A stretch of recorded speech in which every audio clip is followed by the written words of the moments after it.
Ijazah SMA dia itu hasil nyuri dari orang yang namanya Joko Wahyudi.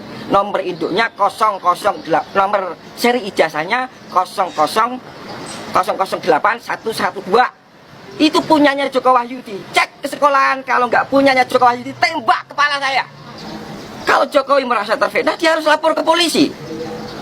Dia nggak lapor ke polisi, tiba-tiba saya ditangkap, diadili secara gelap, ya toh, divonis 3 tahun, ya toh, dan saya masuk penjara 2,5 tahun. Saya pulang, Pak. Keluarga saya sudah dihancurkan, istri saya sudah dihamili, KTP saya dibuang, diganti, saya nggak punya identitas. Itulah kelakuannya Jokowi. Assalamualaikum warahmatullahi wabarakatuh. Salam sejahtera untuk kita semua. Perkenalkan, nama saya Bambang Surojo, umur 61 tahun, profesi sebagai pengusaha dan lahir di kota Solo. Dengan ini saya selaku pribadi terpanggil dan wajib untuk meluruskan berita yang menyesatkan melalui media-media online tentang tuduhan ijazah palsu yang dimiliki oleh Bapak Presiden Joko Widodo.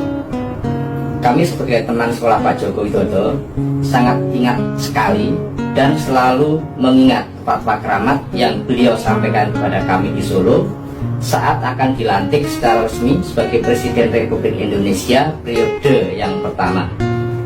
Adapun fatwa tersebut adalah: yang pertama, jangan pernah menjual saya.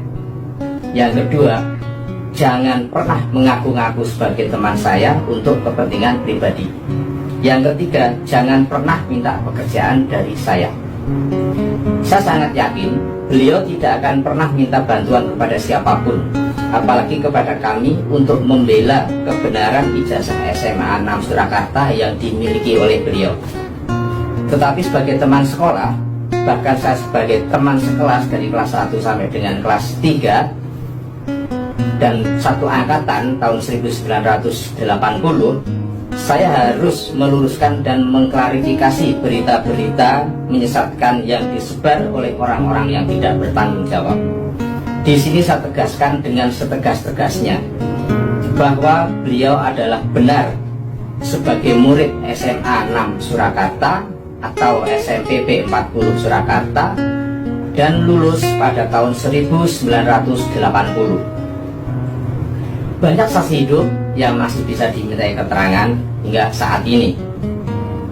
Saya yakin beliau sangat tidak berkenan dengan pernyataan ini, karena saya telah melanggar fatwa keramat yang telah beliau sampaikan kepada kami sebagai teman-teman sekolahnya. Kami tahu betul Pak Jokowi tidak akan pernah menanggapi isu murahan, isu remeh-temeh, atau istilah Jawanya isu cepete seperti ini, karena beliau lebih penting urusan negara, urusan rakyat, urusan ekonomi yang jauh lebih penting dan lebih berguna bagi bangsa tercinta ini. Biarlah Pak Jokowi bekerja dengan tenang untuk menyelesaikan tanggung jawabnya, dan kami sebagai teman sekolahnya yang akan menghadapi dan meluruskan kebenaran dan keabsahan ijazah yang dimiliki oleh Bapak Joko Widodo.